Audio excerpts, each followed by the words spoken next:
Nithyananda Paramashivoham.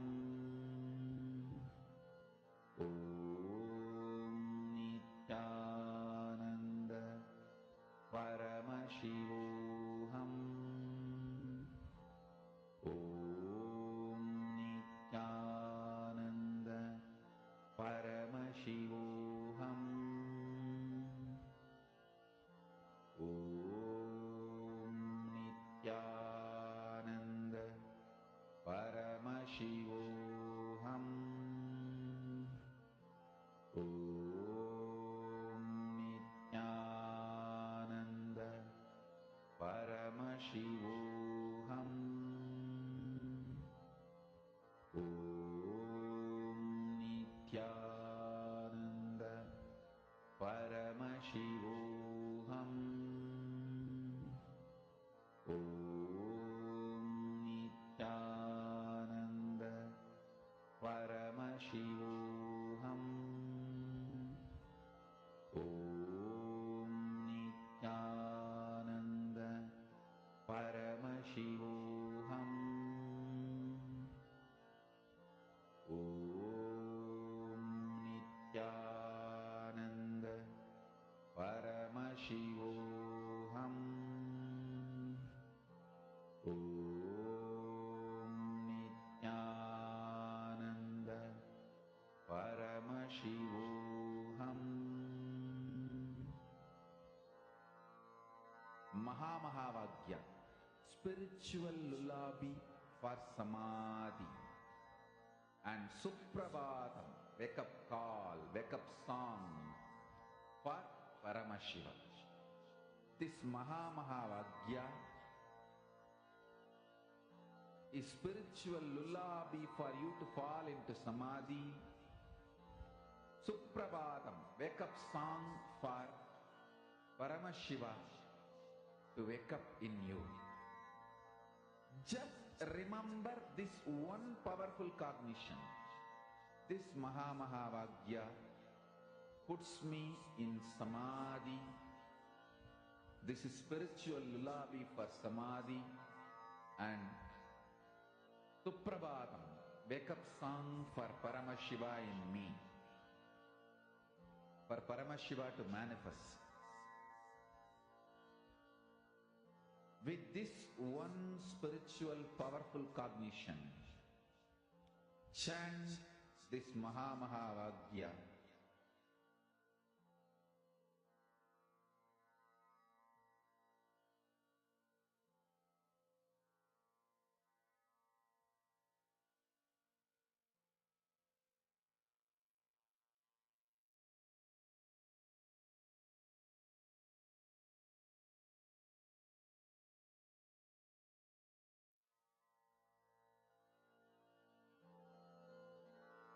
Mahavagya, spiritual lullaby for Samadhi.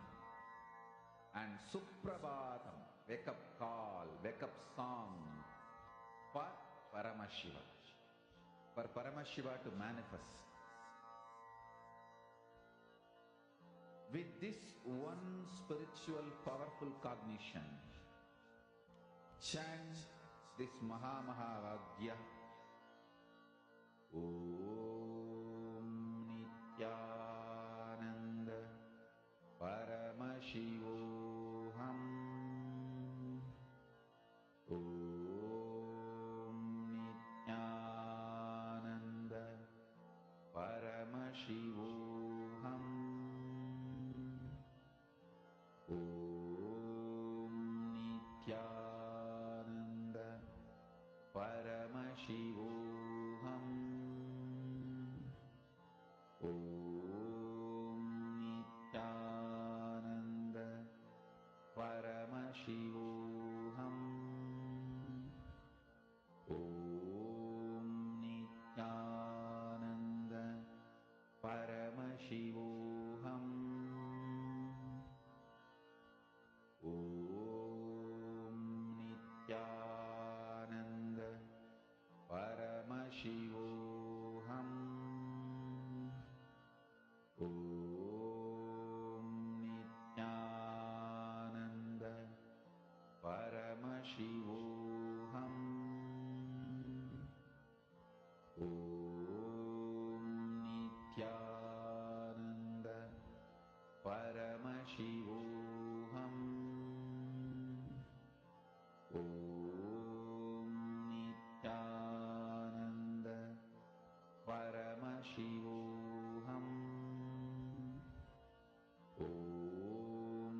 Paramashivoham.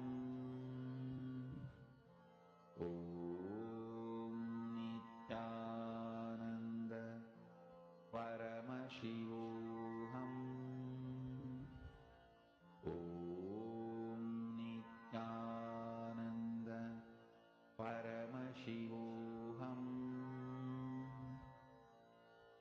Om Nityananda Paramashivoham. Om Nityananda Paramashivoham. Om Nityananda Paramashivoham. Om Nityananda Paramashivoham. Om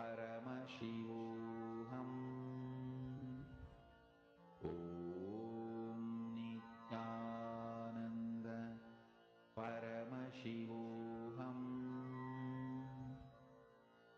Om Nityananda Paramashivoham. Om Nityananda Paramashivoham. Om Nityananda Paramashivoham. Om Nityananda Paramashivoham. Om Nityananda Paramashivoham.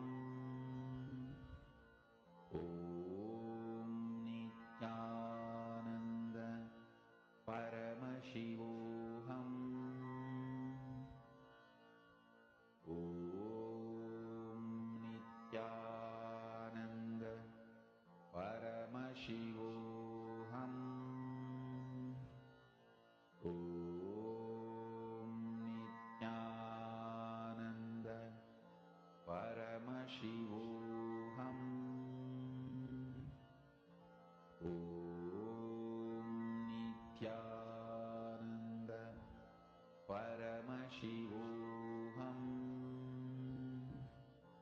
Om Nityananda Paramashivoham. Om Nityananda Paramashivoham. Om Nityananda Paramashivoham.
Paramashivoham. Om Nithyananda Paramashivoham. Om Nithyananda Paramashivoham. Om Nithyananda Paramashivoham. Om Nithyananda Paramashivoham. Yes, our 21 minutes is up. All of you can relax. Okay, so now I request all of you to share how many of you were able to see actually the solutions are very clearly appearing to you in your third eye. How many of you were very clearly able to see that? And you were able to see these solutions very clearly appearing. You were able to see everything.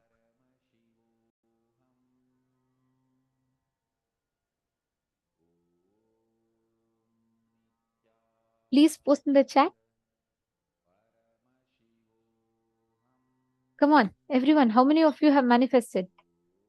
How many of you were able to see the solutions very clearly appearing? See, Magitanjali Khanna, even if something has come to you in your third eye, that itself means the manifestation has started happening. See, many times we all have a fixed notion of how exactly when we say it appears, how exactly it should appear, all of that, correct? But when you actually see through the third eye, it will clearly appear to you. You will not have to struggle. Even if you have started seeing through third eye, itself means that it has started appearing, you've started manifesting. Anything. But the fact here is, that you have to see through the third eye.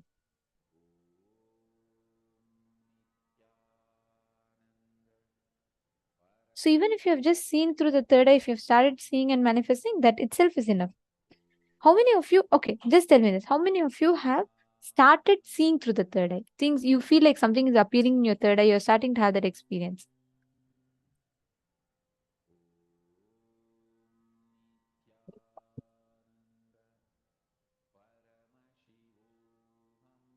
See, please understand.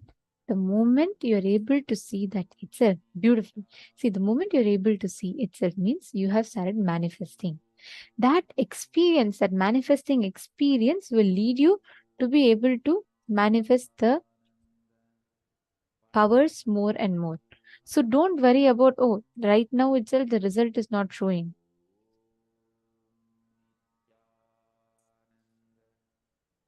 All right. Now we're all going to be entering into a very, very important session. We are going to be learning about what is past life regression, after which we'll all be entering into the process itself.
glitch.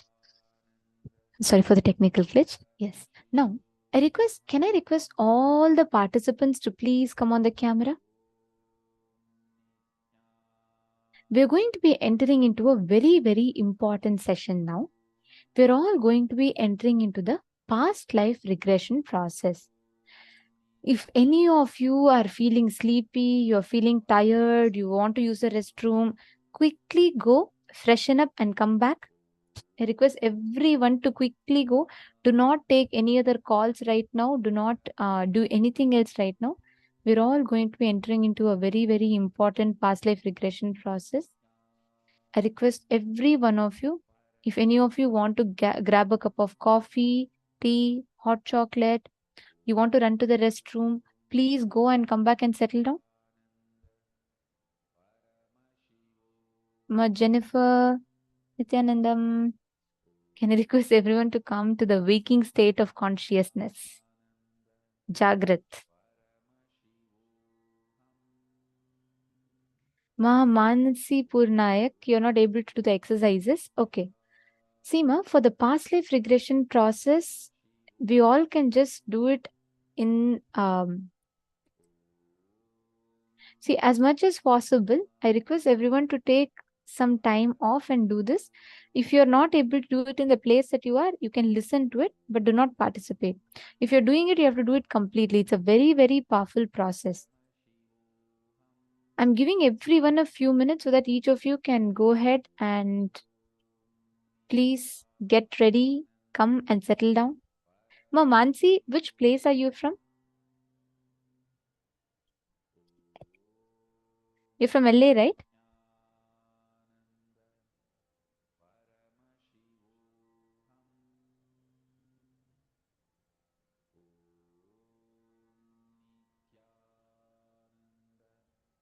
Oh, Canada. Okay, okay.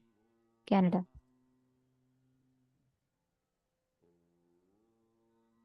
All right. Prema Bhaktika Ma Maeve Yang, Daniel, Gauri, Ma Kala Tibet, Ma Janelle. Can I request everyone to please come on camera? Any of you need to rush to the restroom, please go and come back and settle down. What we are going to be entering into is a very, very important segment.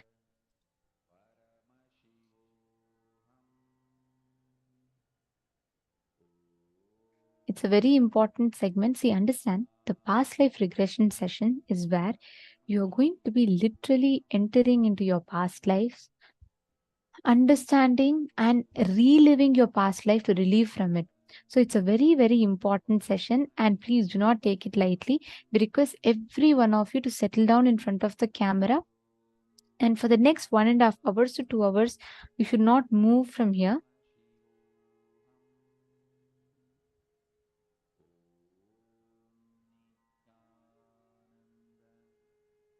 Exactly. I really enjoy your questions. Okay, see, you've asked a very nice question. Understand, when Swamiji gives you a boon, when Swamiji says you will manifest, you're asking, when Guru replies as you will manifest it, is it a blessing for helping us with manifest, or is it a promise that sure it will happen? See, Ma, it is neither a blessing nor a promise. Sorry, it is neither a help nor a promise. It is seeing the reality and telling you. If you ask me, will the fire burn? If you touch the fire, will it burn? And I tell you, the fire is going to burn your finger. I'm not predicting the future. I have experienced it. I've seen it. I'm telling you. Same way, when I tell, okay, ice is cold, I have experienced it. I'm telling you. Swamiji has seen your reality happen. He's telling you it will happen. Means because he's seeing it happen in your future, he's telling you. So it is neither a promise nor a help. It is just reality as it is. He's telling you, yes, Maga, actually, you can manifest it. So it is a reality. He's seeing it is possible for you. He's already seeing you manifest it in the future, and he's telling you, yes, you can do it. Understood?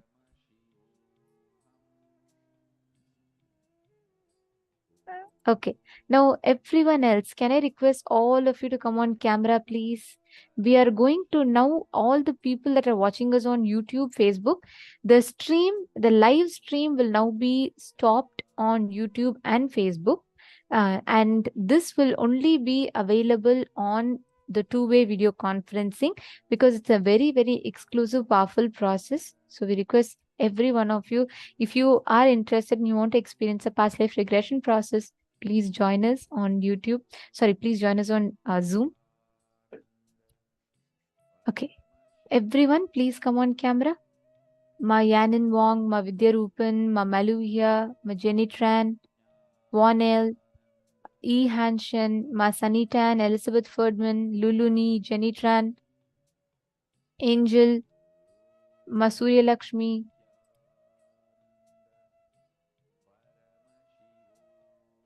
All of you settle down. Please sit down. Ma Reshu, Ma Chakradana Swarupini, Ma Saumya, Ma Rajeshwari, Ma Jinhao. Can I please request everyone to come on camera, please? This is a very important process. We are really giving time to make sure you're all in camera. Please come on the camera. Ma Shelvi, Ma Shanti, Ma Chuirong, Hong Zuma, Ma Rani Iyer.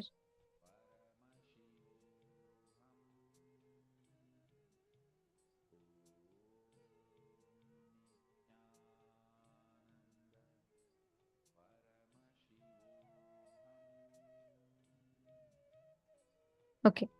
Now, there are going to be two parts. You are all literally going to be working on your past.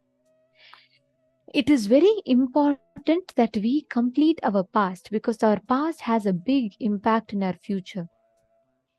Now, all of us are going to be entering into this session, the past life regression process. And we're going to be learning what is this process. We're going to be understanding the significance of it, after which we will be entering into the process itself. So we request everyone to please listen to this intensely. Let us now enter into understanding why this process matters. Why is it important for us to know about our past? How much ever you analyze, it has so much to offer. There is nobody who is not interested in past lives, even if they belong to the religions which does not believe in past lives. Even if they belong to religions which believes only in one life. In one corner of the heart, corner of the mind, they say, no, is there any technique we can know about our past?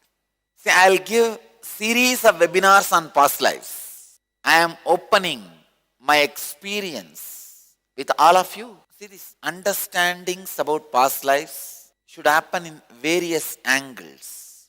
First, trying to know the facts and informations about the past lives. Second, trying to know the informations and facts about the past life so that you can get rid of all the sufferings, mental patterns you carry from the past life and disturb your future. You can explore the past lives to access some historical information, to know some facts.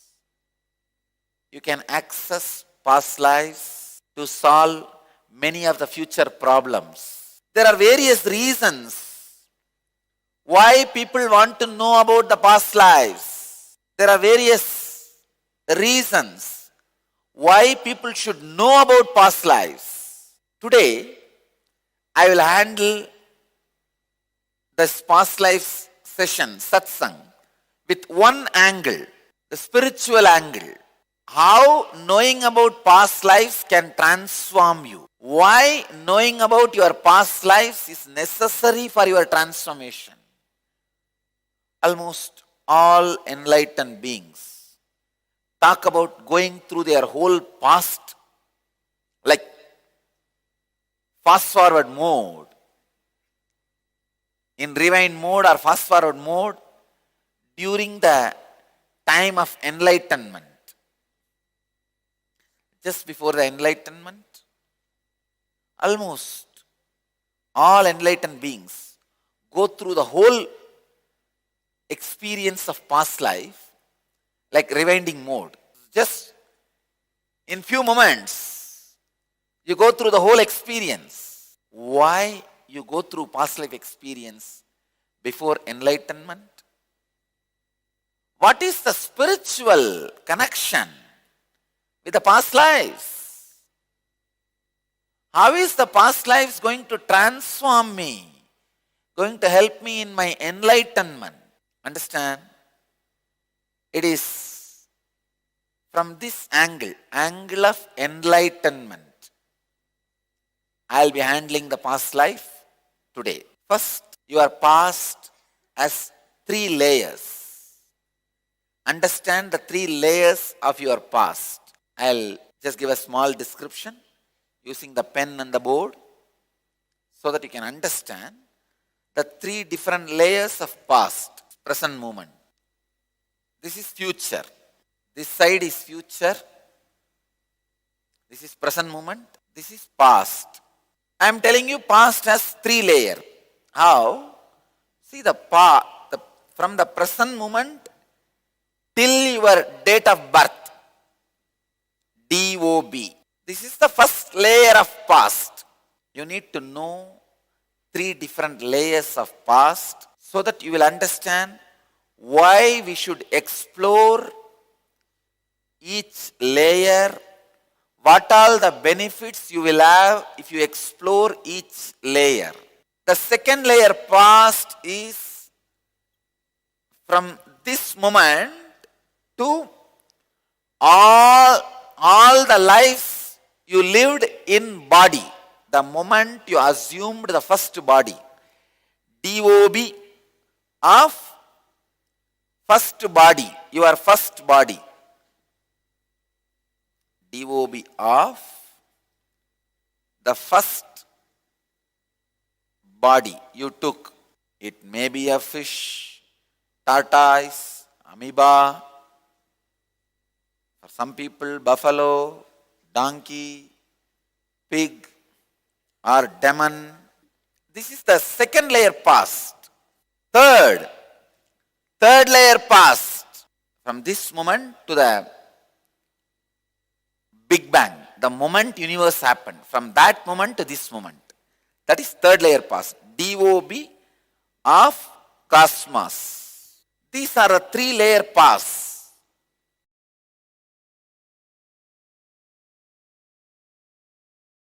See, when you clear the first layer past, you become a good human being. Good person.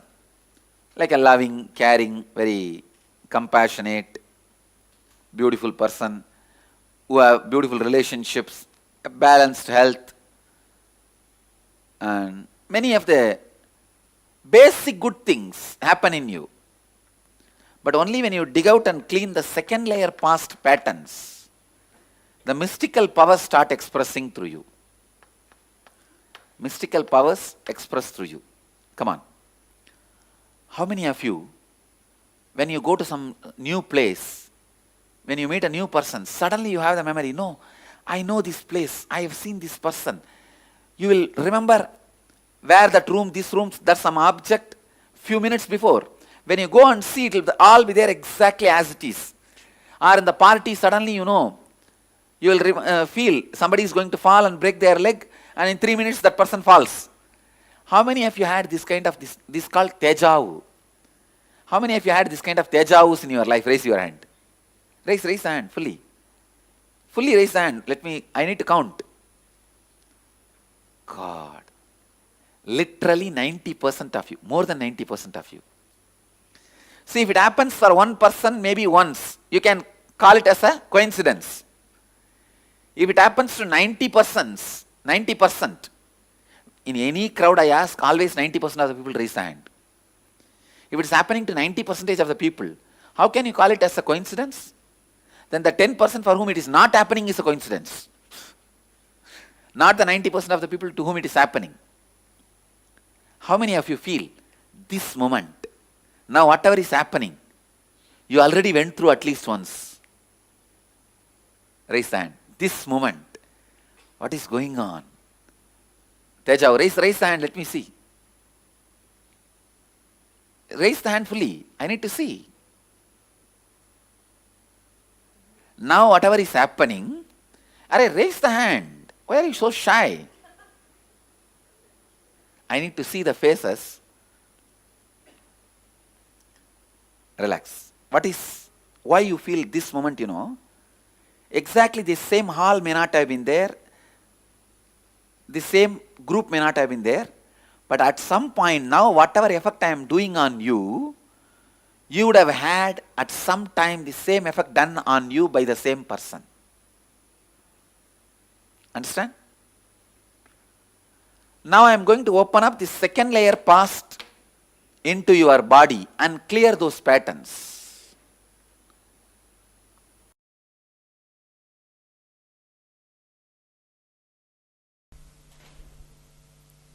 Buddha, I can say, greatest incarnation who gave a clear understanding and technology about the past. Please understand, Buddha has not only given the understanding, he has given an amazing technology. Not only that, he has inspired people to know about their past, to work on their past by revealing all his past life called Jataka tales, Jataka stories. Please understand. You may be thinking, why Buddha revealed all his past? Actually, every person, before achieving enlightenment, last moment, when he is disappearing into the enlightenment, those few moments, will have the complete recollection and complete awareness of all their past births. The memory will be opened. Buddha is a great master.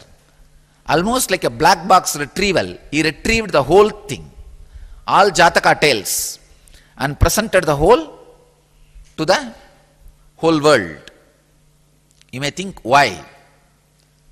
Please understand, when you read the Buddha's Jataka tales, you will understand all these four. One, if you are just curious, you can see how the life progresses. Second, if you want to know how the past births has impacted Buddha's present incarnation. Third, if you understand the Jataka tales, you will see how knowing the past has healed many of the Buddha's traumas, phobias, and how quickly his intelligence was awakened. Why so quickly his intelligence was awakened? See, we also see whatever Buddha has seen in his life. What the three things? Sick man, old man, dead body. Buddha saw all these three only once. Immediately, the Pratyagatma Chaitanya Jagrata, the individual inner awakening has happened in him. We see all these three almost every day. Why nothing happens? If you read the Jataka tales of Buddha, you will understand why he had that inner awakening. He was prepared, ready. Third thing, very important thing, very important truth.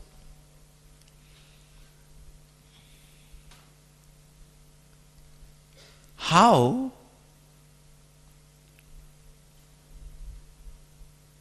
Buddha's past life memory has made him more intelligent. Fourth, ultimately, how knowing how he repeats the many lives after lives after lives, he decided not to take one more birth, his own enlightenment. If you read Buddha's Jataka tales, you will be inspired for all four. If you look into your own past and know your own Jataka tales, you will have the experience of all these four. When you read Buddha's Jataka tales, what clicks you intellectually will become experience when you know your Jataka tales, your Jataka stories.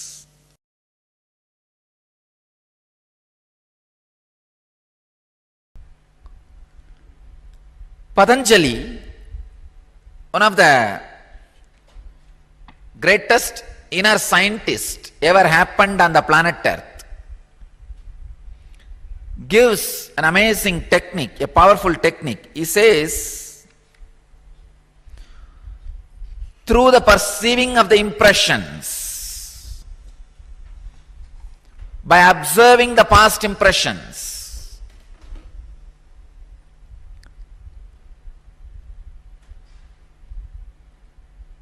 you can achieve the past life memory. I'll give you now the exact technique, what to do to open up your past life memory. You need to do this process at least for 21 days. Night before going to the bed, just sit.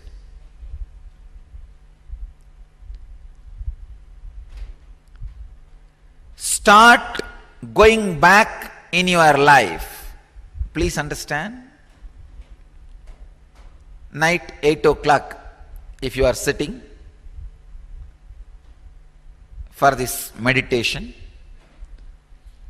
start from the moment you woke up from the bed, maybe morning 5 or 6 o'clock you wake up.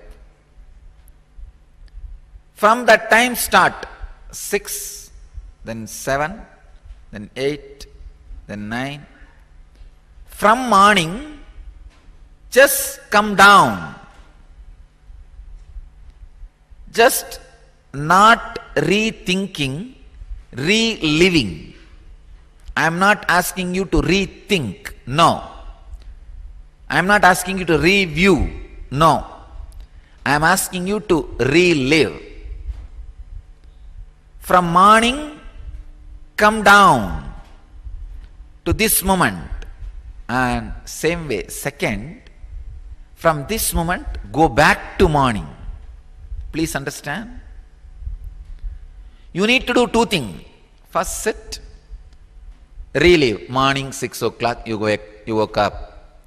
Then you brushed your teeth, took bath, dressed up, went for breakfast, went to office.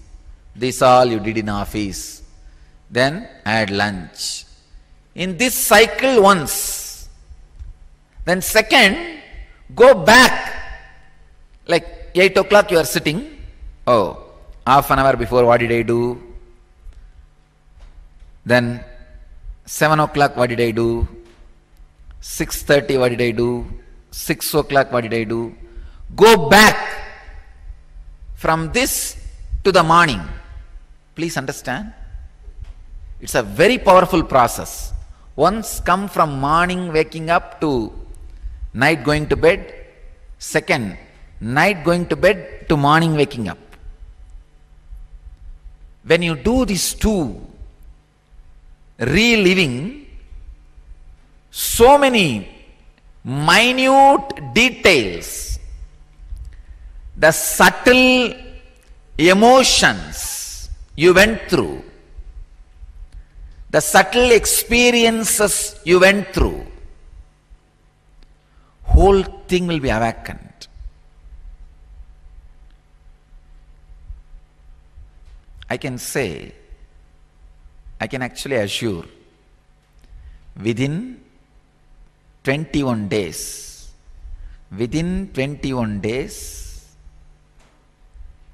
the whole understanding about the past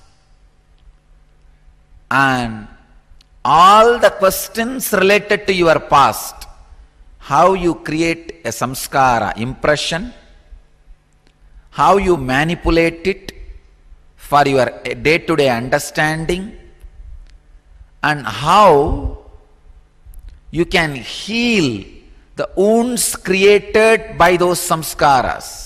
Understand? All these three will click in your inner space. How much ever I teach you by words, it will be just word. It has to become your very experience. As long as it is my word, you will never have the deepest understanding. Only when it becomes your own word, it will become your deepest understanding. It's the exact technique. What Patanjali means by this word, samskara sakshatkaranat purvajati jnanam, samskara sakshatkarana.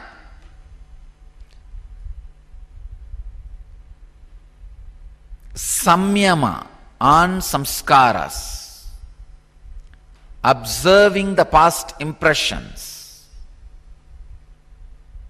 This is the technique. Please understand. Night you may need to spend 1 hour.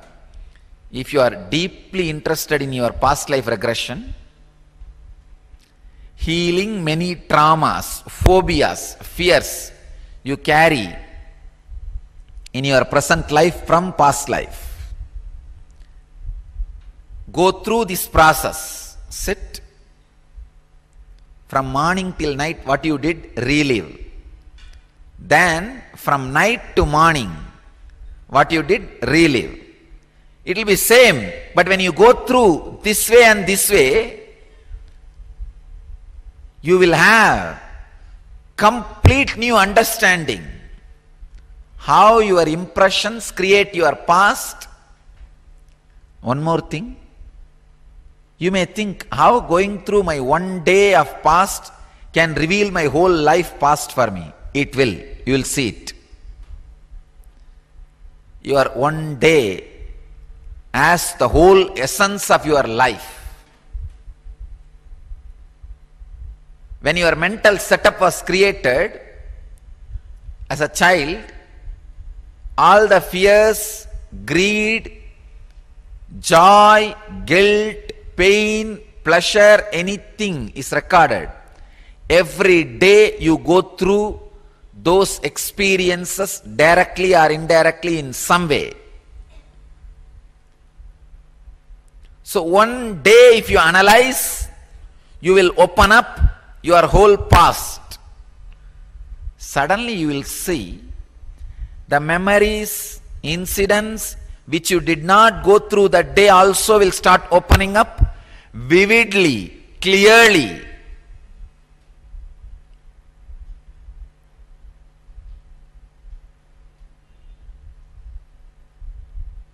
Actually, when you see and experience the whole past, the first thing will happen to you is you will start laughing about life. How foolishly you are doing the same thing again and again and again. That is why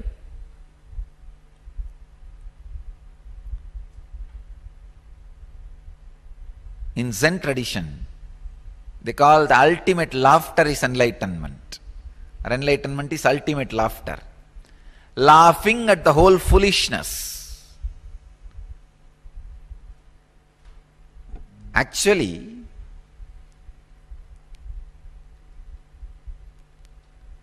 when you laugh at the whole foolishness, they do not know what to do. They are completely perturbed and disturbed.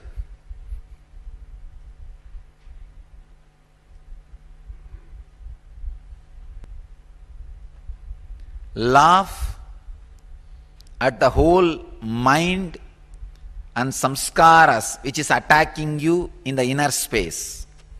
Suddenly they will lose power over you and disappear.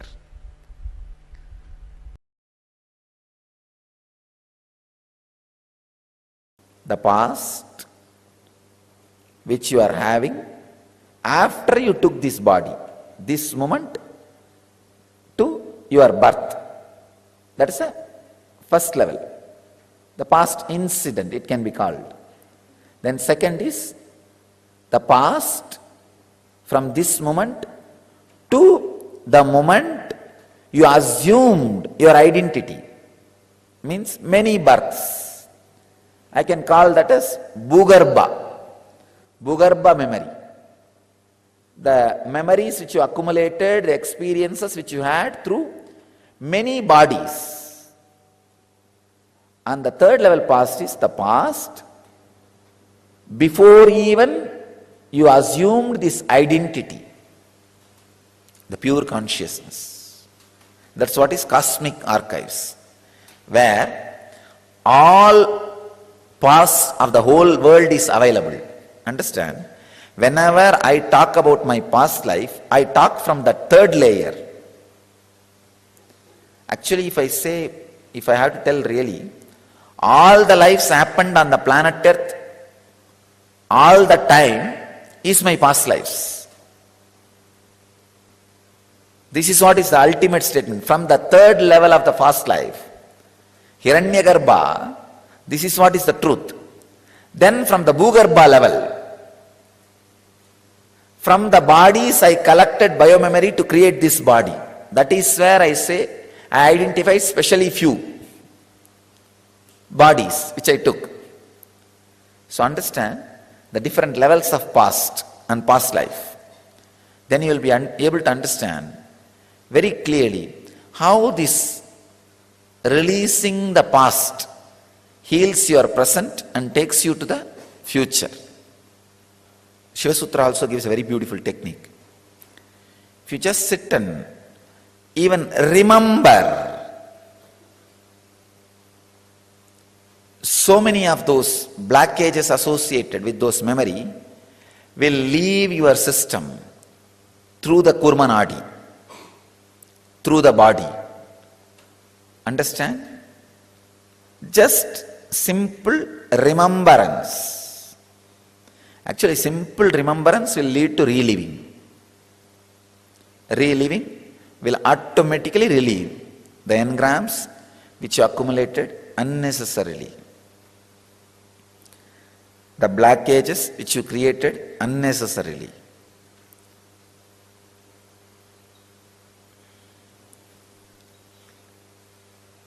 Coming to terms with the past will awaken the intuition in you to come to terms with the future. Most of us are afraid of our intuition. We feel we are ready to use our intuition to predict others' life. We are not ready to use our intuition to predict our life because we are afraid. If something about the future, bad thing comes up, I'll be worrying continuously. Why should I look? Let it come, we will face it. The fear.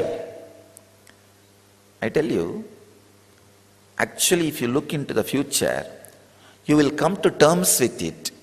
The problem is you don't trust you have intelligence to come to terms with the future because you never came to terms with the past. Come to terms with the past. You will have the courage and guts. You can come to terms with the future. Worst things which I never imagined and all happened in my life, I handled it. Why can't I handle the future? What more can happen? It's okay. Coming to terms with the past is almost healing all the blockages. And that will naturally, automatically lead and awaken the intelligence of coming to terms with the future. Pratiprasav, beautiful word.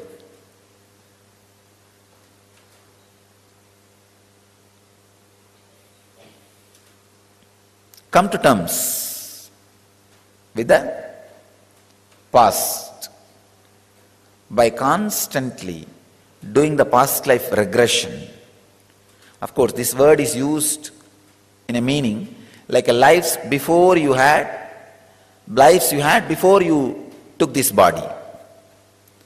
But now I am working on the line of life and past you had after you took this body. First I will work on this.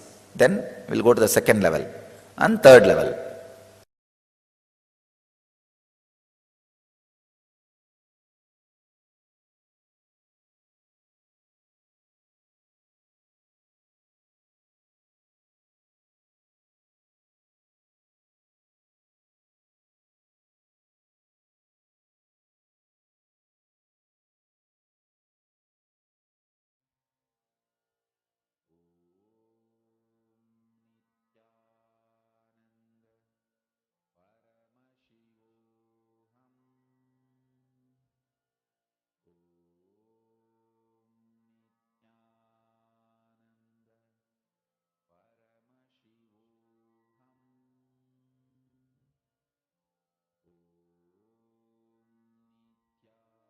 Have all of you understood about the process that Swamiji explained?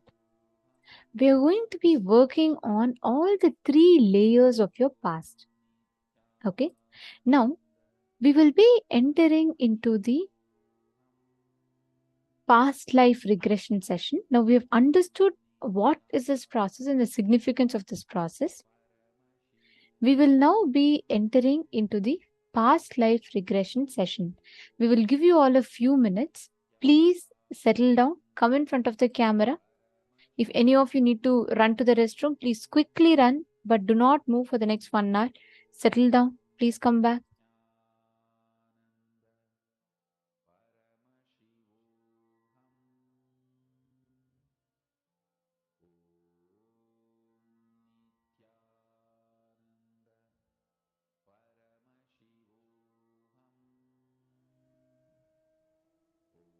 Yes. Please go to the restroom or anything if you have to, but come back and settle down. This is a very, very important one. Now, we are going to be doing a process. Swamiji himself will be guiding all of us to what you need to do. There are going to be 2 processes. One will be the first layer past, and the next will be the second layer past. The first layer and second layer past is what we are going to be entering into through this process. Swamiji himself will be conducting this process. It's a very, very powerful one. If you are not on camera, do not do this process. If anyone is not on camera, we will be moving you all into the waiting room for this process. Anyone who is not in camera will be moved into the waiting room. So please come on camera. If you are not on camera, do not do this process.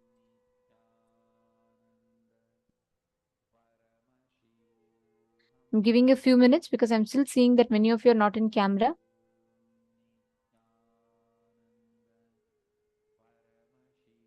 All right. So now, beginning from now, we will be moving all the non-video participants to the waiting room, and all the others, everyone else, every one of you who are here, please come on camera and let's start the process. Okay. This is a very, very powerful process. Do not miss it. And this is a very important one as well. Please sit straight. Now, Swamiji himself will be guiding all of us with this process.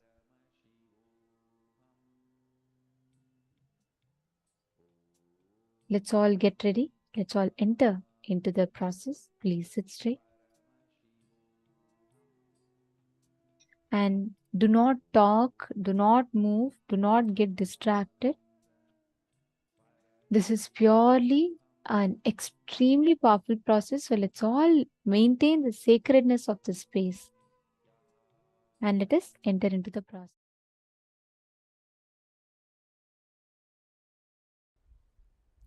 Listen. Now I am going to churn out your core, literally flush out everything, even the traces of what you brought from the past life. Understand this 4 pattern you do not gather in this life, you bring from past life. 1. Hunger. The moment your body takes, this pattern starts functioning. Hunger. You did not accumulate here, you brought it. Next, anger.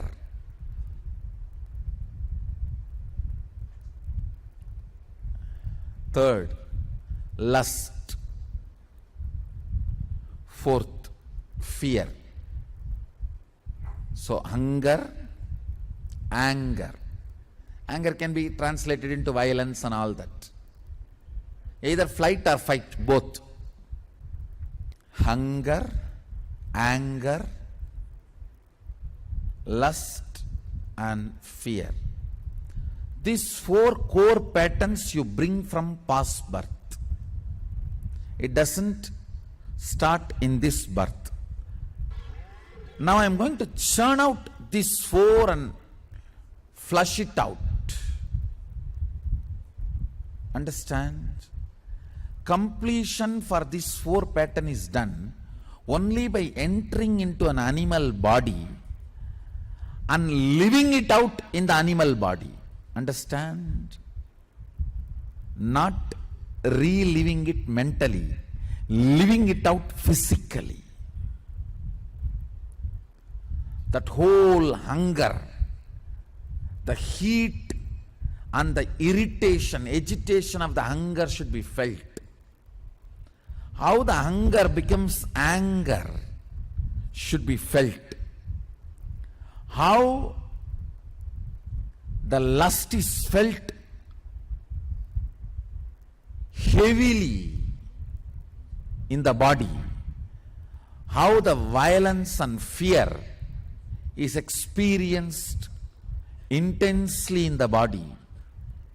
Whole thing should be lived and completed. I can say this is the ultimate completion. You can do anything you want, but you can't come out of your bed so that others are not affected by you. I am literally going to pull you into animal body. I am actually going to now push you into the past.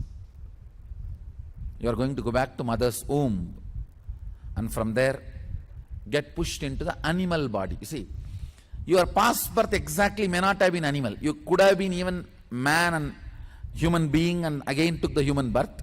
I am going to push you to the last animal birth you took. So any animal you remember, get into that body. Visualize that you have become that. That is okay.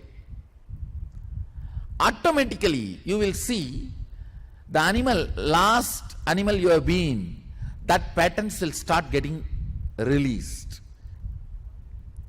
The my churning and awakening will be so intense. Beyond your control, it will start coming out. Shall we start? I'll guide you step by step. Any high blood pressure, heart conditions, seriously ill patients, raise your hands. I think you should not be doing. You should sit in the last row. Go back to the last. I'll complete it for you, because your body may not be able to handle. High blood pressure, any serious illness, serious heart conditions. Any pregnant women? Anybody pregnant, carrying? Oh, I think better go and sit in the back side. Tie the eye band, close your eyes and sit straight.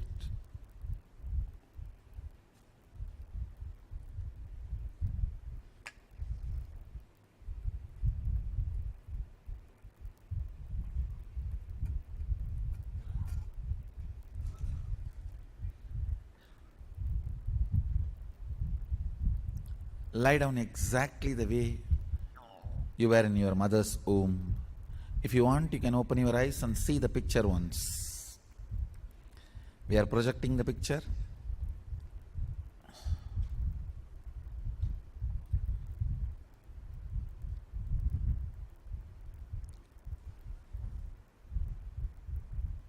Lie down exactly like this.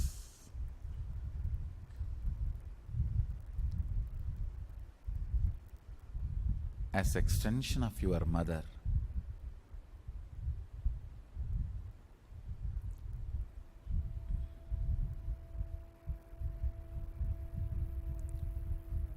Forget your individual existence.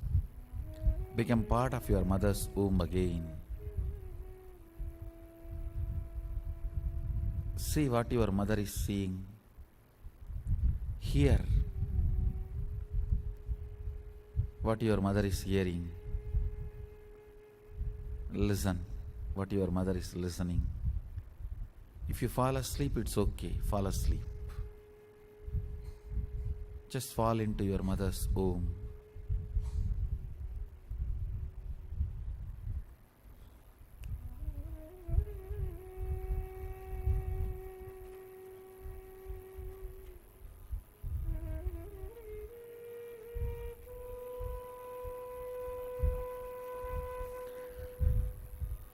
Inhale and exhale. As extension of your mother.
Now,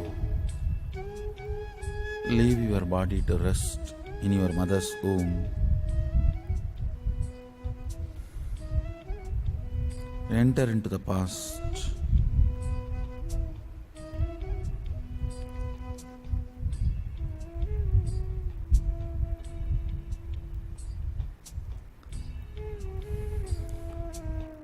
Move into the dark past.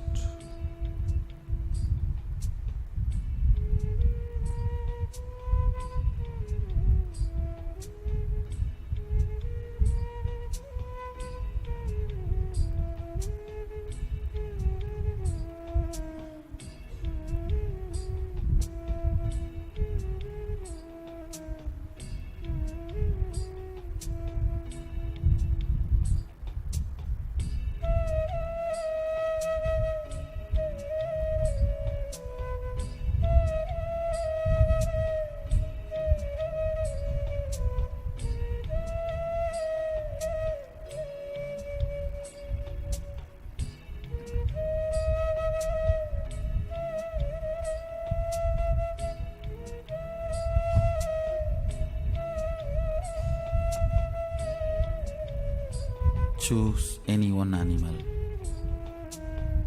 It can be bird, reptile, animal. It can be dog, cow, snake, eagle, anything.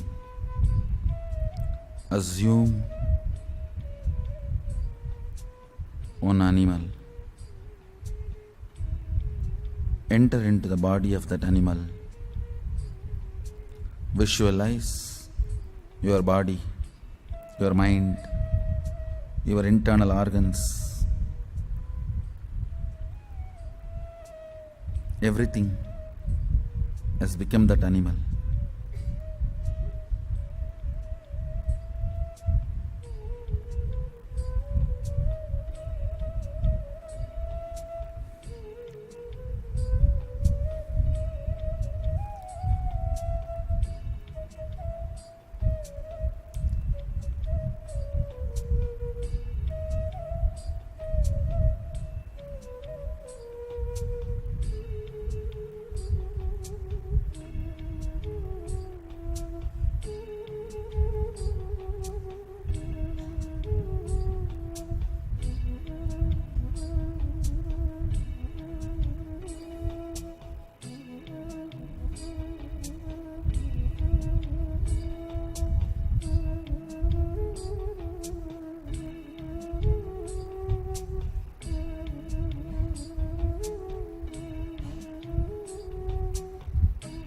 Feel your body has become that animal.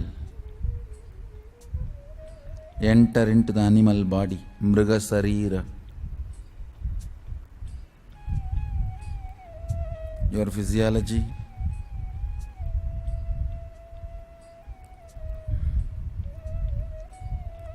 has become the Mriga Sharira.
Enter into that animal body. Assume the animal body posture. Get up and move into the animal body. If you have chosen cow, stand exactly like cow. If you have chosen a snake, assume snake's body.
Enter into the animal body.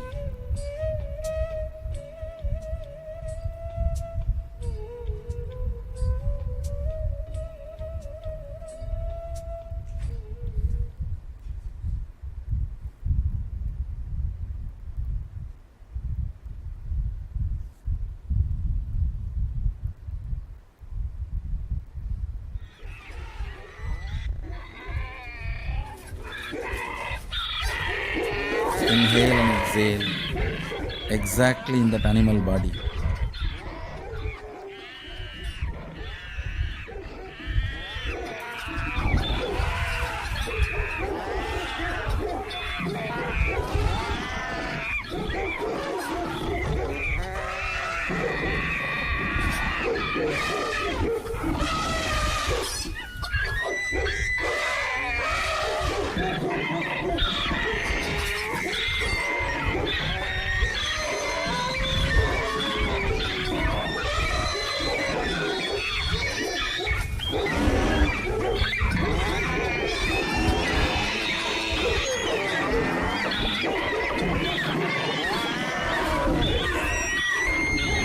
Create intense breathing and sounds of the Mriga Sharira. Feel the anger in Mriga Sharira.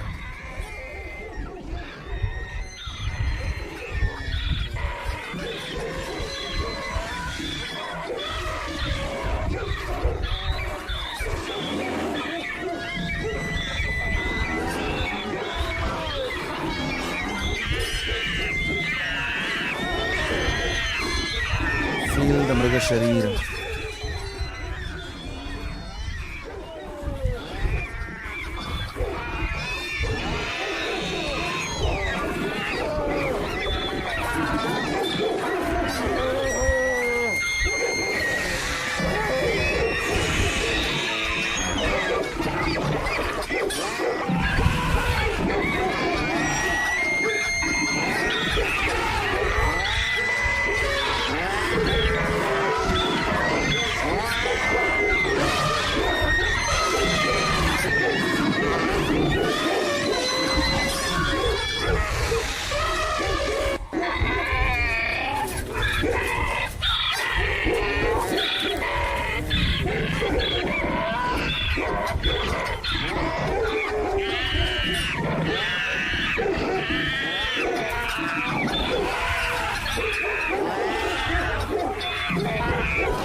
the hunger intensely, the agitation caused by the hunger throughout your body.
Bidhark Bhakt Nam Yaha Xiaofe Namadheyasya Sakutumbhasya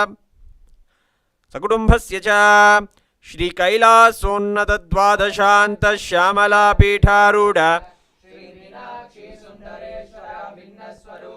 Parashivaputra Ratnakumara Gurumanyatulyavatara Shri Parvati Stanyapanalabdha Divyajnana Vishruta Sakala Nikama Gamasara Bhuta Dravida Veda Pravaktre Shrimad Paramashiva Karuna Samadhigata Muktamaya Chaturashrayana Giyamana Chatra Chamara Shri Chinna Kahaladi Samasta Birada Valyalankrita Jnana Vijnana Chakravarti Sarvajana Sangha Sadyo Nirvana Dikshabhyaya Pavargavarša Vishrana Jimuta Paramata Kalabhakesari Shaiva Siddhanta Sthapanacharya Shri Rajadiraja Pandya Maharaja Guru Chapana Shakhyadi Mahandakara Nivarana Jnana Bhanu Vikshana Narhara Dvadhochedana Purvaka Shrimad Vrishabhadvajastapaka Shaiva Samaya Gartre Sarvajna Pitharuda Shri Jagadguru Shri Jnana Sambandha Deshika Swami Vagisha Sundara Manikya Vachaka Swami Nam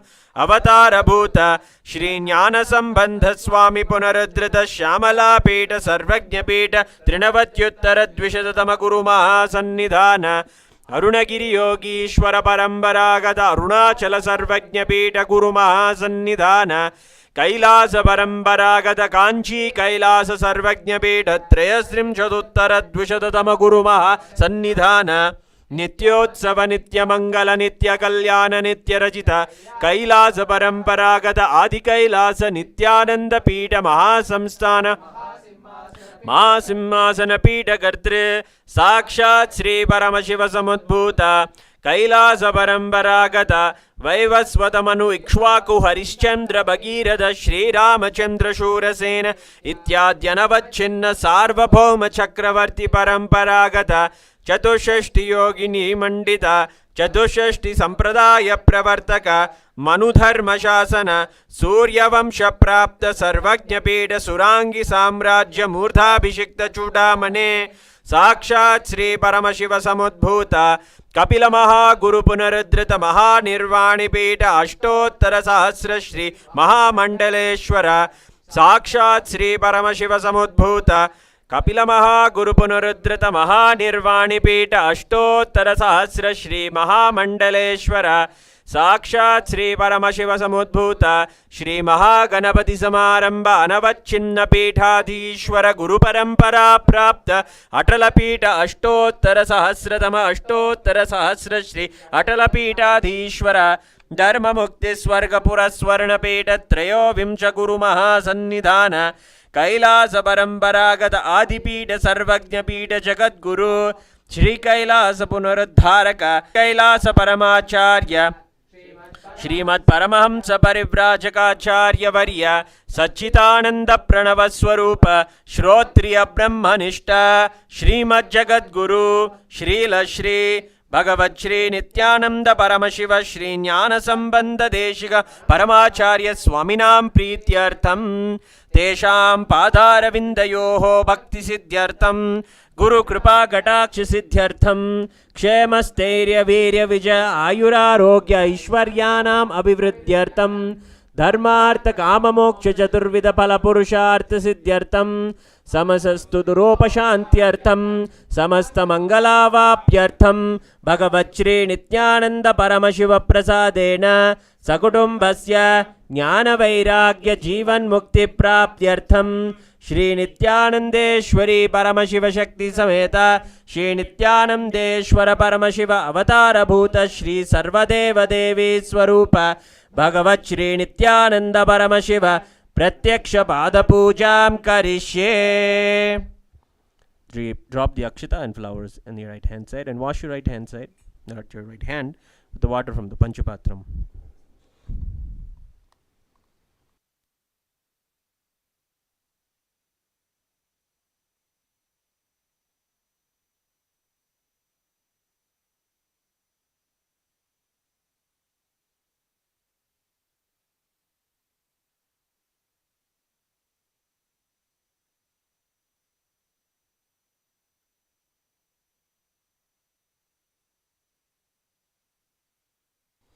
We'll now perform the Kantanadam. Please take the bell in your left hand and ring it loudly above your heart level as we chant the following mantra. Om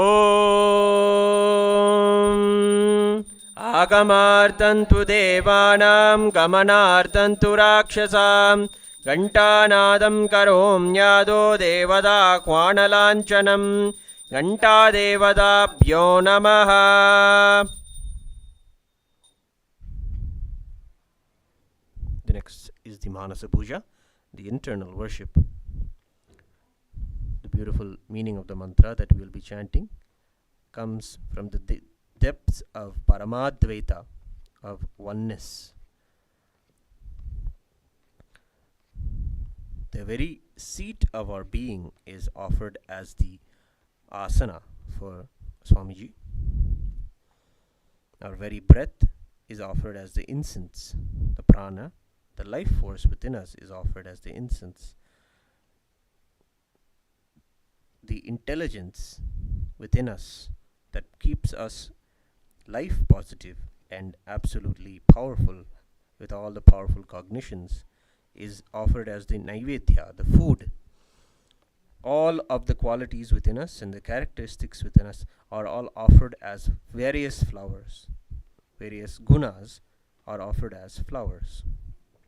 The anahata dhvani, the perennial sound, the unstruck sound, is offered as the bell in the puja. The sushumna nadi, that is all of our chakras bloomed fully, or is offered as a flower garland to Swamiji. Now, please be seated with your head, neck and spine in a straight line. And please be in a space of deep restful awareness and gratitude in the Ananda Gandha.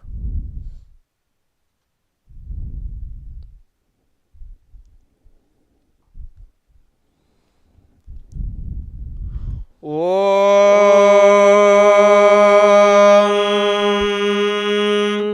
Hritpadmasanam dadyat sahasrarachyutamritaihi Padyam charanayor dadyat manastu arghyam nivedayet Tena amritena achamaniyam snaniyam tena cha smritam Akasha tattvam vastram syat Gandhasyat gandhatatvagam Chittam prakalpayet pushpam Dhupam pranan prakalpayet Tejastattvam cha deepartham Naivedyam syat sudham buddhihi Anahatadvanir ghanta Vayudatvam cha chamaram Sahasraram bhavet chatram Shabdadatvam cha geetakam Nrityamindriya karmani Chanchalyam manasastadha Sumekalam badmamalam Pushpam nana vidham tatha Amayadyair bhava pushpaihi Archayet bhava gocharam Amayam manahankaram Aragam mamadam tatha Amohakam madam pancha Advesha akshobhakau tatha Amatsaryam malo pancha Dashapushpam vidurbudhaha Ahimsa paramam pushpam Pushpam indriya nigraha Daya pushpam kshama pushpam Jnana pushpam cha panchamam Iti panchadashair bhava pushpaihi Sambhujayet Bhagavantam Shri Nithyananda Paramashivam. We'll begin the Upachara Puja, the external worship. The first offering is Asanam, the offering of the seat.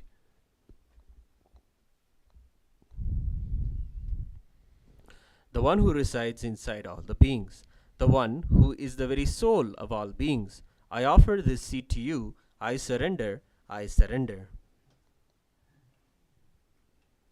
Now, please take the akshata and the flowers in your hands and offer them at His Divine Holiness Swamiji's feet at the end of the mantra. Asanam Om Sarvabhutantarasthaya Sarvabhutantaratmane Kalpayamyupaveshartham Asanam Te Namo Namaha Om Hrim idam suvarnasanam sarvadevadevi swarupaya Bhagavate Shri Nithyananda Paramashivaya Namaha. The next offering is Swagatam, the offering of welcoming.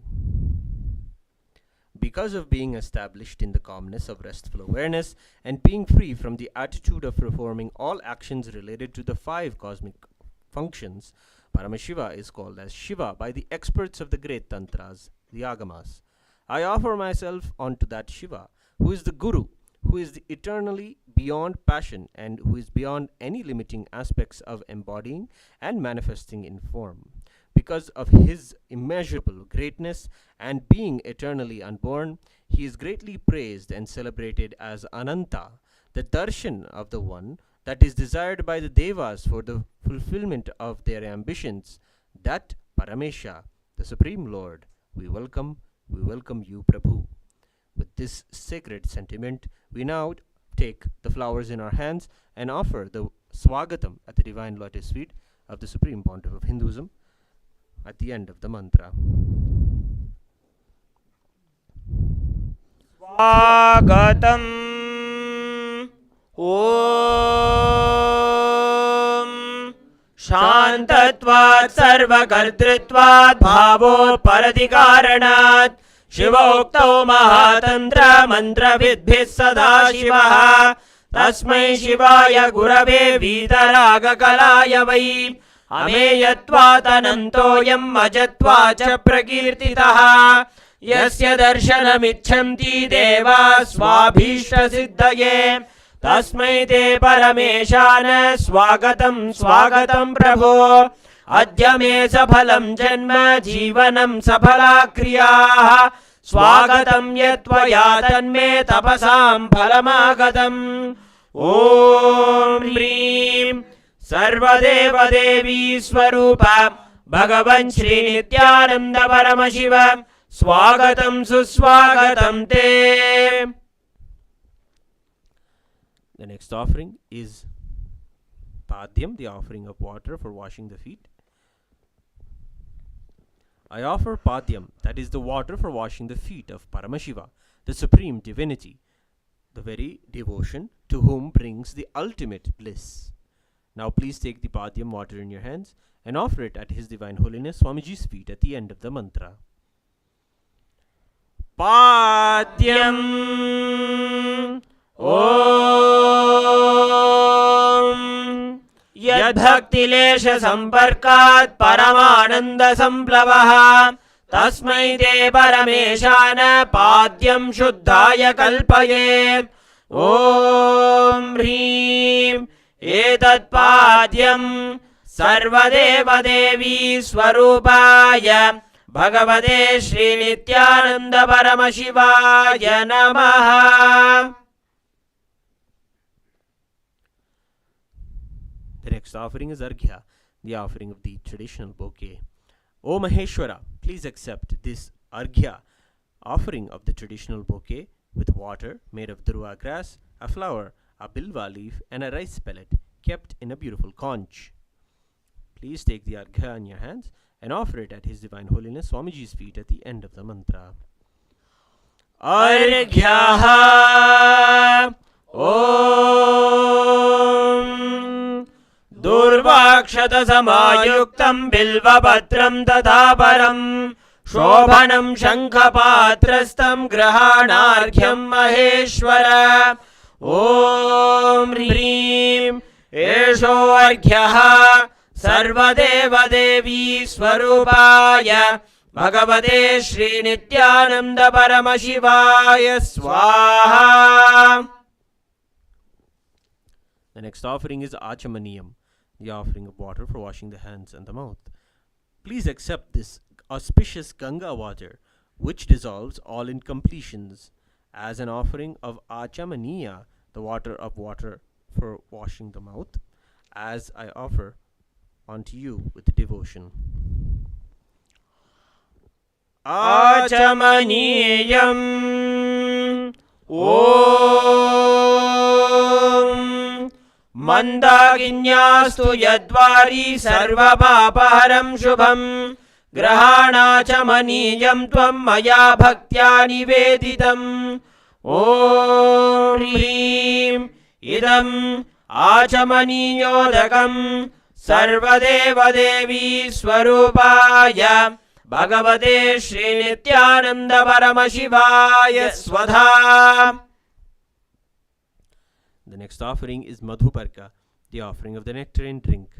Now please take the cup of Madhuparka in your hands and offer it at His Divine Holiness Swamiji's feet along with the mantra. O bestower of impurities, the complete one, the essence of nectar, I offer this nectarine drink to you. Please be pleased. Madhuparkaha Om Sarvakalmashanashaya Paripurnasudhatmakam Madhuparkamimam Deva Kalpayami Prasidame Om Hrim Esha Madhuparkaha Sarvadeva Devi Swarupaya Bhagavate Shri Nityananda Paramashivaya Swatha.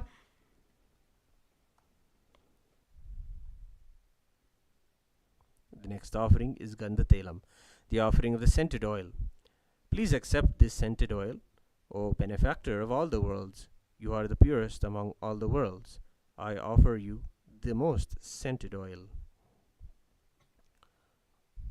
Please take the Gandha Telam in your hands and offer it at His Divine Holiness Swamiji's feet at the end of the mantra. Gandha Tailam Om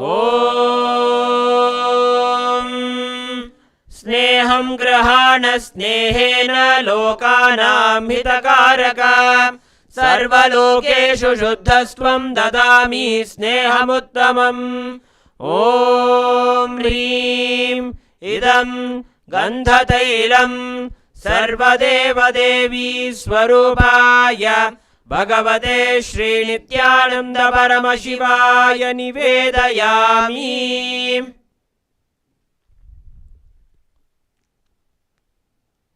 The next offering is the offering of Snaniyam, the offering of the sacred bath.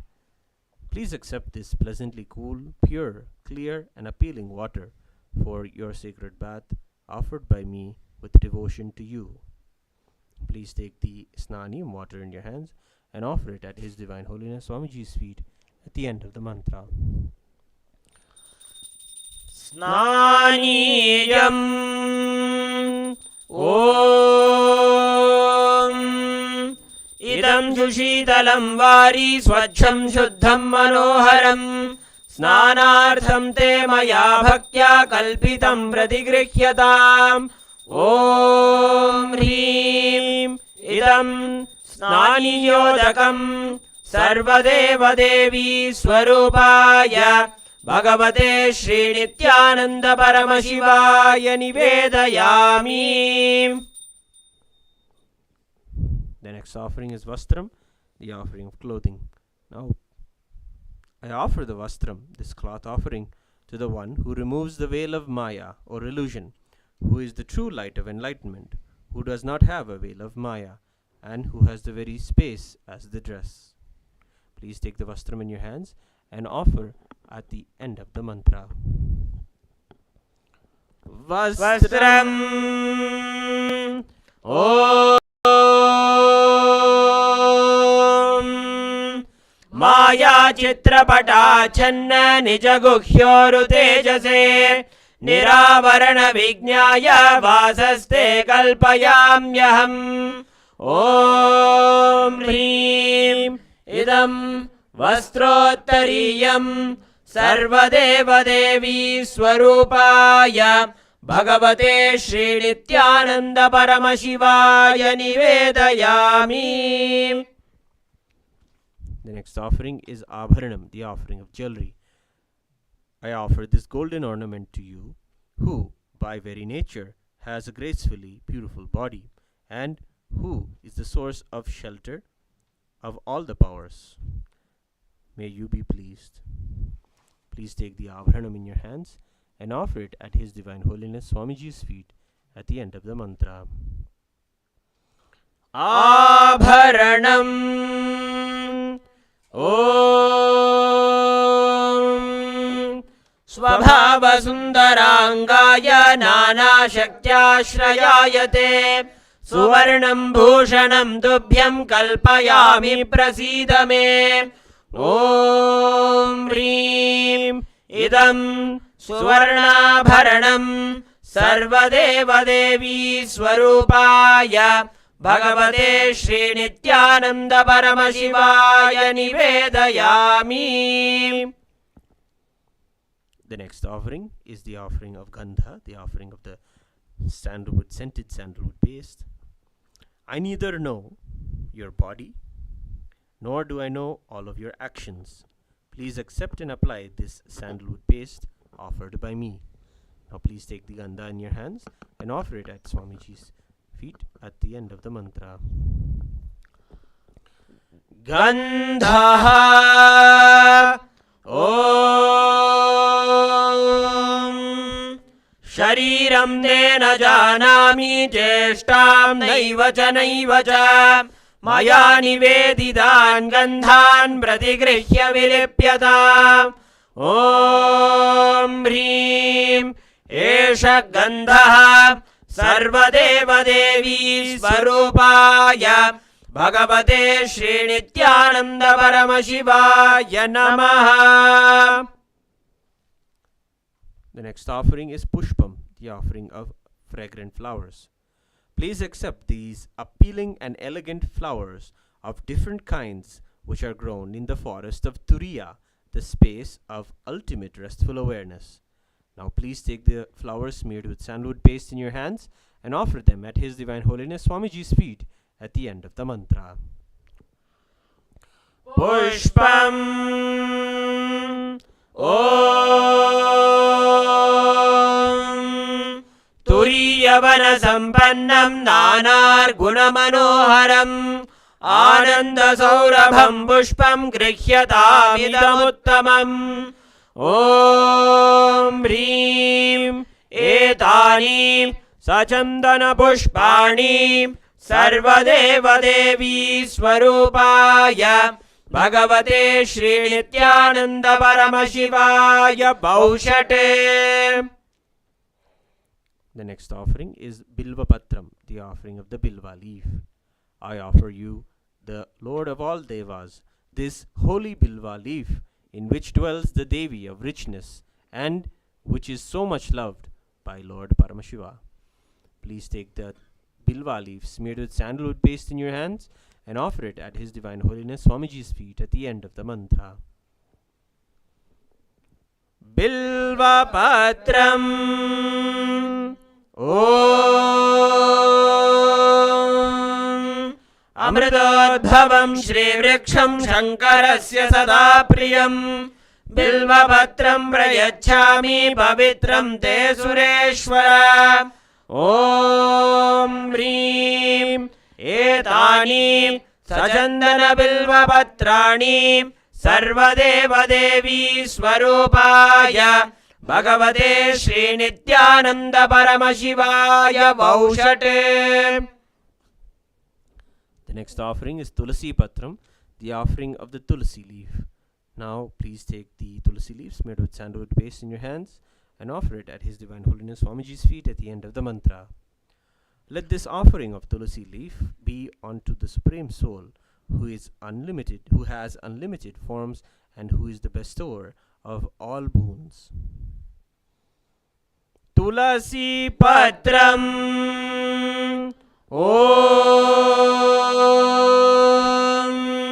Namaste Bahurupaya Varadamurtaye Paramatmane Swaha Om Hrim Idam Sachandana Tulasi Bhatram Sarvadeva Devi Swarupaya Bhagavate Shri Nithyananda Paramashivaya Namaha. The next offering is Dhupa, the offering of the lit incense. The incense smoke is made of sacred herbs of intoxicating fragrance.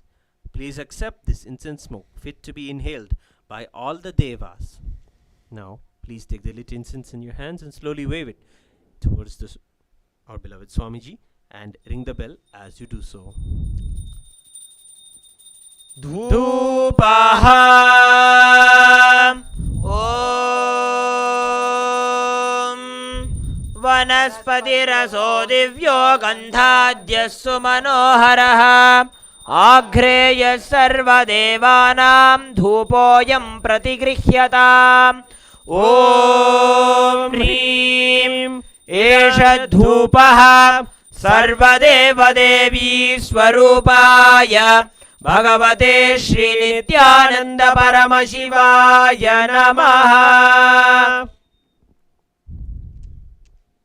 The next offering is Deepa, the offering of the lit lamp.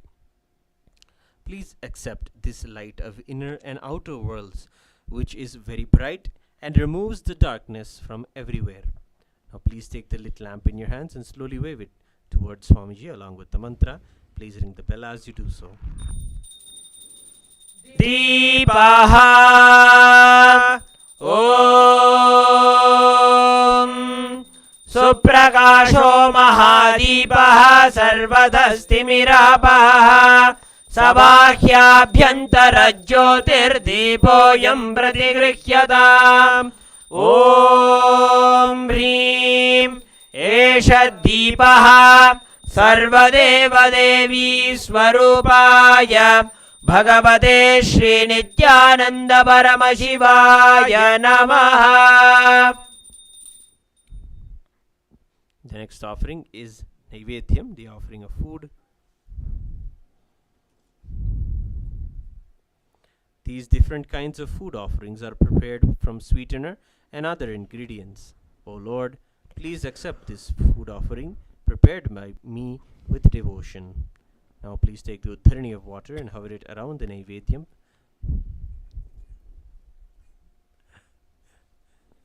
3 times and offer the water at His Divine Holiness Swamiji's feet along with the mantra. And please ring the bell as you do so. Naivedyam Om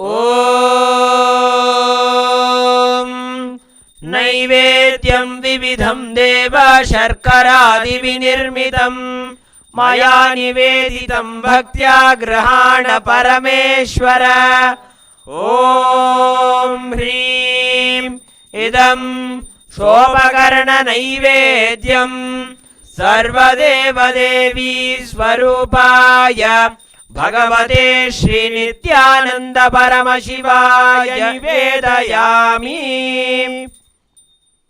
The next offering is Paniyam, the offering of water for drinking. O Supreme Divinity, the Lord of all the Devas, the one who bestows complete fulfillment upon us, please accept this water full of complete non-stop bliss. Please take the Paniyam water in your hands and offer it at His Divine Holiness Swamiji's feet at the end of the mantra. Paniyam Om Samasta Deva Devesha Sarvatriptikaram Param Akhandananda Samburnam Grahana Jalamuttamam Om Hrim Idam Panarthodakam Sarvadeva Devi Swarupaya Bhagavate Shri Nithyananda Paramashivaya Namaha. The next offering is Punarachamaniyam, the offering of water for washing the hands and the mouth. By the mere recollection of whom the purification and cleansing happens, may that person accept the Punarachamaniyam meant for obtaining absolute purification. Please take the Punarachamaniyam water in your hands and offer it at His Divine Holiness Swamiji's feet along with the mantra. Punarachamaniyam Om Uchishtamapya Shuchirva Yasya Smaranamatrataha शुद्धिमाप्नोति तस्मै ते पुनराचमनीयकम् ॐ ह्रीं इदं पुनराचमनीयोदकम् सर्वदेवदेवी स्वरूपाय भगवते श्रीनित्यानंद परमशिवाय स्वाहा. The next offering is Aratrikam, the offering of Arati. We salute the Kubera who blesses us with wealth, who is the supreme of all the kings, the one who possesses great patience. Let Kameshwara, the Lord of desire energy, fulfill our desires. I offer pranams, that is the worship and salutations to the one who is as pure as the camphor, the one who has incarnated because of intense compassion, the one who is the essence of life, the one who has the king of the serpents as his ornament, the one who lives eternally in the lotus of the heart, and the one who has both the Shiva energy, that is the cosmic masculine energy, and the Devi energy, the cosmic feminine energy at its peak. I offer my pranams to you. Please take the lit Arati lamp in your hands and slowly wave it towards Swamiji along with the mantra. Please ring the bell as you do so. Aratrikam Om Hrim Esha Deepamala Sarvadeva Devi Swarupaya Bhagavate Shri Nityananda Paramashivaya Namaha. Om Rajadhirajaya Prasanya Sahine Namo Bhayam Vaishravanaya Gurmahe Same Kaman Kama Kamaya Mahyam Kameshwaro Vaishravano Dadhatu Kuberaya Vaishravanaya Maharajaya Namaha. Karpura Gauram Karunavataram Samsarasaram Bhujagendraharam Sada Vasantam Hridayaravindeem Bhavam Bhavani Sahitam Namami. Bhavam Bhavani Sahitam Namami. Bhavam Bhavani Sahitam Namami. Aratrikam Samarpayami Bhagavat Shri Nityananda Paramashiva Charanakamaleebhyo Namaha. The next offering is Pushpanjali, the offering of flowers. The Guru is the Brahma, who is the source of creation of the universe, Vishnu, who is the source of sustenance of the universe, and Shiva, who is the source of rejuvenation of the universe. Guru is the source of all three put together in a single form. Thus, I surrender to that Guru. I surrender to the Guru, who is omnipresent and also has given me a glimpse of his experience. I surrender to the Guru, who has with the brush of wisdom opened my eyes blinded by ignorance. I surrender to the Guru, who, by giving the knowledge about the self, has burnt my karmic baggage of so many births. I surrender to the Guru, who is the Lord of the cosmos, who is the Guru of the cosmos. My soul is the same soul which is in all the beings. I surrender to the Dakshinamurti, the primal Guru, who manifests himself differently in the form of Ishvara, Guru, and Atman, or the Self. Now please take some flowers in your hands and offer them at Swamiji's divine lotus feet at the end of the mantra.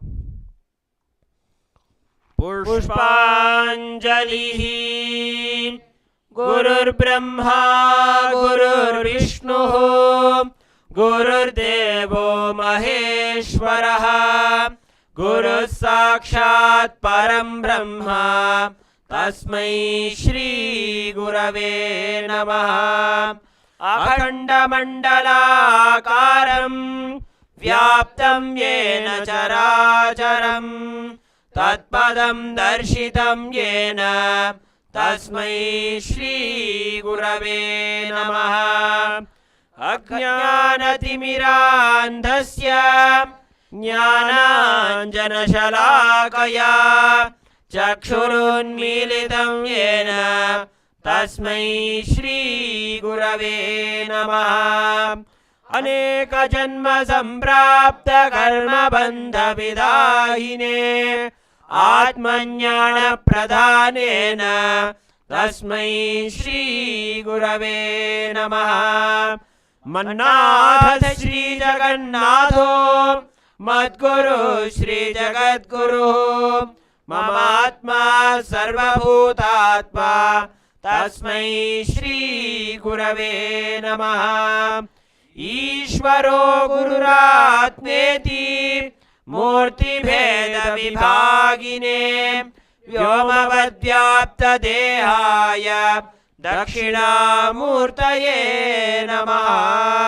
नित्यानन्दं परमसुखदं केवलं ज्ञानमूर्तिं द्वन्द्वातीतं गगनसदृशं तत्त्वमस्यादिलक्ष्यम् एकं नित्यं विमलमचलं सर्वधी साक्षिभूतं भावातीतं त्रिगुणरहितं सद्गुरुं तं नमामि। पुष्पाञ्जलिं समर्पयामि भगवच्छ्री नित्यानन्द परमशिव चरणकमलेभ्यो नमः। ॐ नित्यानन्दम्।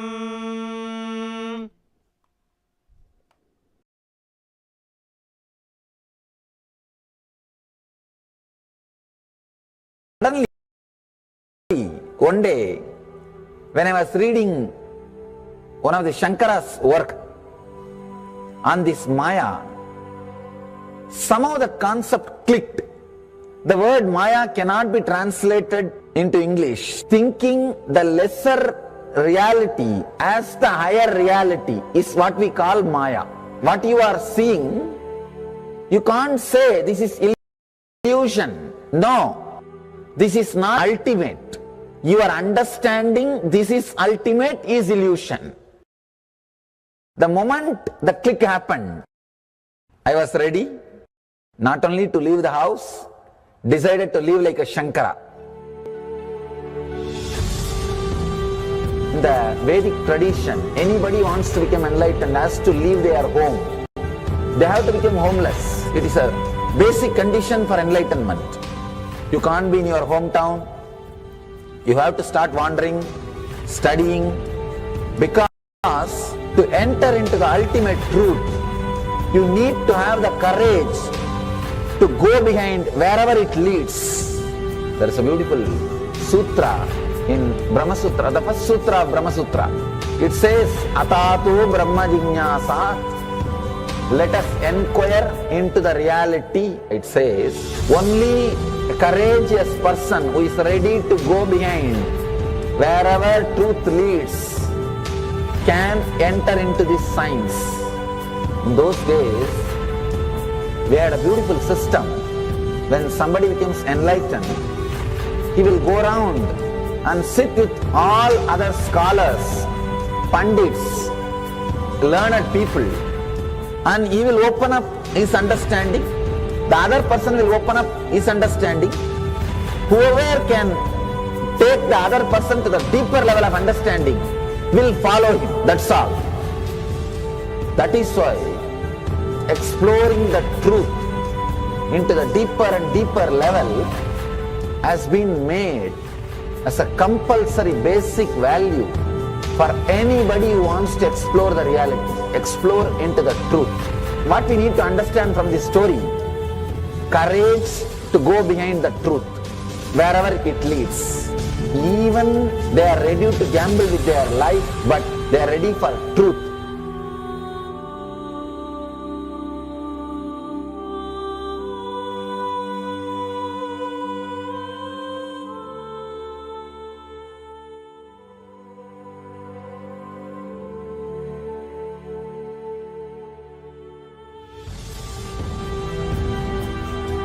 if you accept or start working on the reality, whatever you see can be Maya. It feels as if the ground on which you are standing is opening or giving way, is taken away. It needs courage. It may suddenly open a new door to you. You must be able to go into the door, only then you can see the next door. Because I am trying to reproduce the same understanding and experience which happened in me. Understand? When I understood that Maya, the concept of Maya, it gave me so much of joy and courage to do anything. I decided I will live like a Shankara. There is every possibility you will catch the glimpse. I am not telling you will run away from a home. You will have the same energy and excitement and liberation when you realize this truth. If this one concept Maya is understood logically by you, no suffering can make low curve in you. Nobody can exploit you easily. If you can just open that courage, this understanding can open new doors for you. If you understand this clearly, you will have the courage. If you have little courage, you will have understanding. It's like a circle. Who will start first?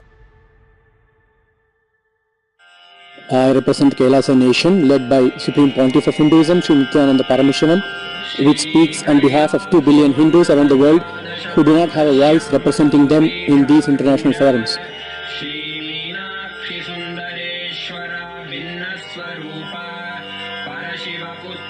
Alright, I'll start from my side first. I'll give the understanding. Let you add courage to it. Let's enter into the sutra. Illusions deceive, colors circumscribe, even divisibles are indivisible. Look becomes Shiva.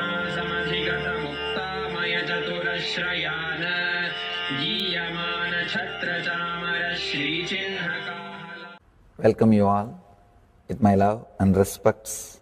Before entering into the sutras, I want all of you to just sit for a few seconds. Sit straight and just prepare yourself. Because this understanding about which I am going to talk gave me the courage to leave the home. Today's subject is Maya. Actually, many times, the young age I used to think I should leave the home, go around, live a sannyas life. Suddenly, one day, when I was reading one of the Shankara's work on this Maya, somehow the concept clicked. The word Maya cannot be translated into English. Thinking the lesser reality as the higher reality is what we call Maya. What you are seeing, you can't say this is illusion. No, this is not ultimate. Your understanding this is ultimate is illusion. The moment the click happened, I was ready not only to leave the house, decided to live like a Shankara. In the Vedic tradition, anybody wants to become enlightened has to leave their home. They have to become homeless. It is a basic condition for enlightenment. You can't be in your hometown. You have to start wandering, studying, because to enter into the ultimate truth, you need to have the courage to go behind wherever it leads. There is a beautiful sutra in Brahma Sutra, the first sutra of Brahma Sutra. It says, Atato Brahma Jinyasat. Let us inquire into the reality. It says, only a courageous person who is ready to go behind wherever truth leads can enter into this science. In those days, we had a beautiful system. When somebody becomes enlightened, he will go around and sit with all other scholars, pandits, learned people, and he will open up his understanding. The other person will open up his understanding. Whoever can take the other person to the deeper level of understanding will follow him. That's all. That is why exploring the truth into the deeper and deeper level has been made as a compulsory basic value for anybody who wants to explore the reality, explore into the truth. What we need to understand from this story, courage to go behind the truth, wherever it leads. Even they are ready to gamble with their life, but they are ready for truth.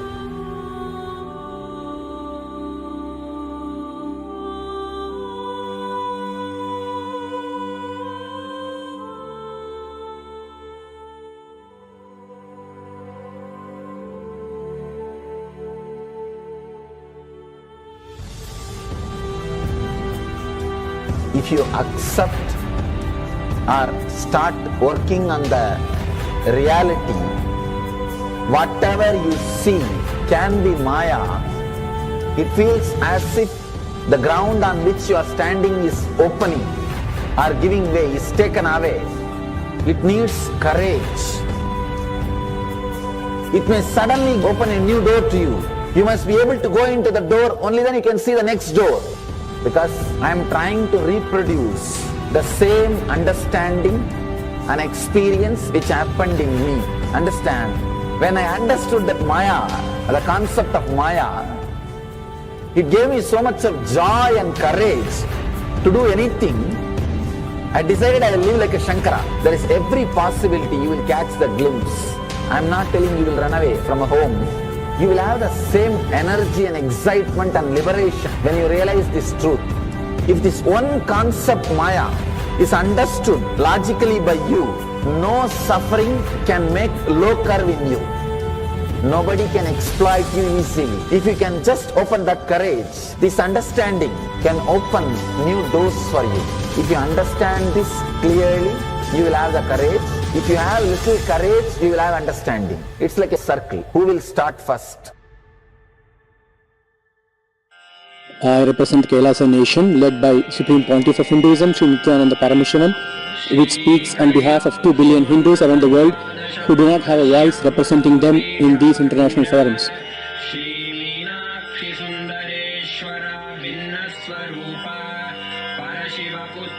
Alright, I'll start from my side first. I'll give the understanding. Let you add courage to it. Let's enter into the sutra. Illusions deceive, colors circumscribe, even divisibles are indivisible. Look becomes Shiva.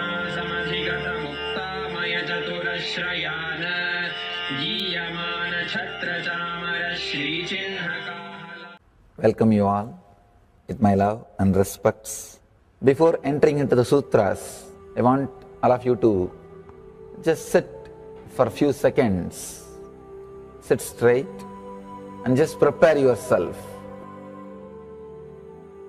Because this understanding about which I am going to talk gave me the courage to leave the home.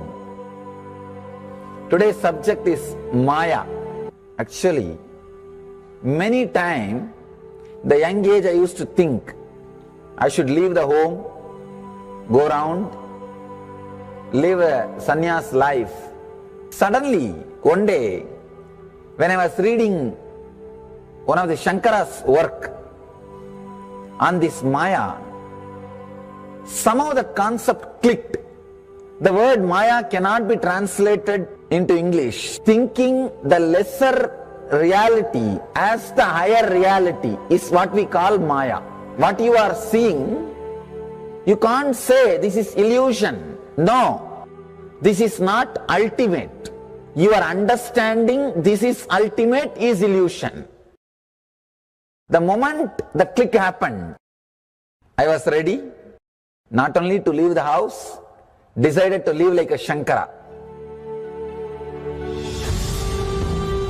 In the Vedic tradition, anybody wants to become enlightened has to leave their home. They have to become homeless. It is a basic condition for enlightenment. You can't be in your hometown. You have to start wandering, studying, because to enter into the ultimate truth, you need to have the courage to go behind wherever it leads. There is a beautiful sutra in Brahma Sutra, the first sutra of Brahma Sutra. It says, Atato Brahma Jignasa. Let us inquire into the reality. It says, only a courageous person who is ready to go behind wherever truth leads can enter into this science. In those days, we had a beautiful system. When somebody becomes enlightened, he will go around and sit with all other scholars, pandits, learned people, and he will open up his understanding. The other person will open up his understanding. Whoever can take the other person to the deeper level of understanding will follow him. That's all. That is why exploring the truth into the deeper and deeper level has been made as a compulsory basic value for anybody who wants to explore the reality, explore into the truth. What we need to understand from this story, courage to go behind the truth, wherever it leads. Even they are ready to gamble with their life, but they are ready for truth.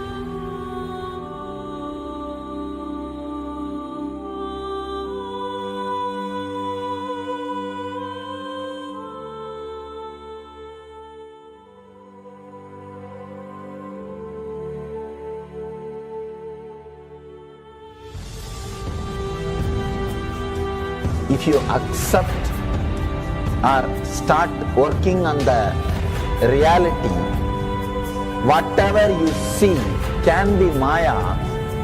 It feels as if the ground on which you are standing is opening or giving way, is taken away.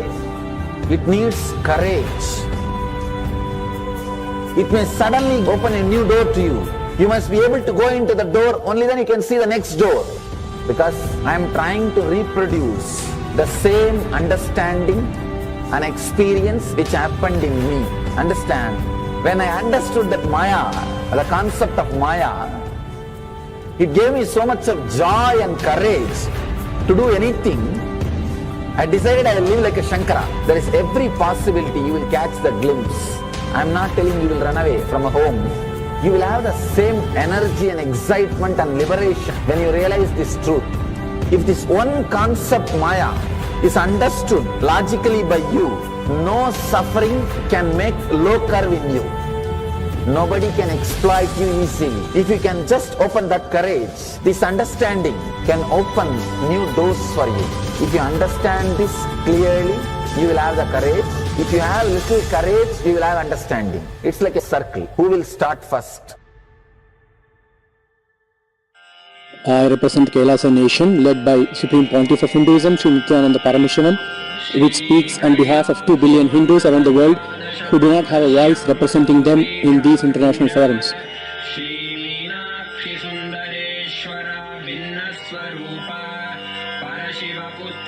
Alright, I'll start from my side first.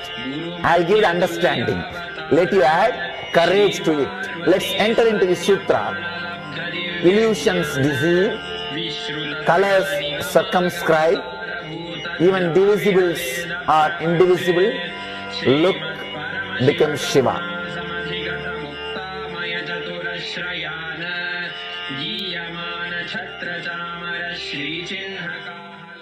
Welcome you all.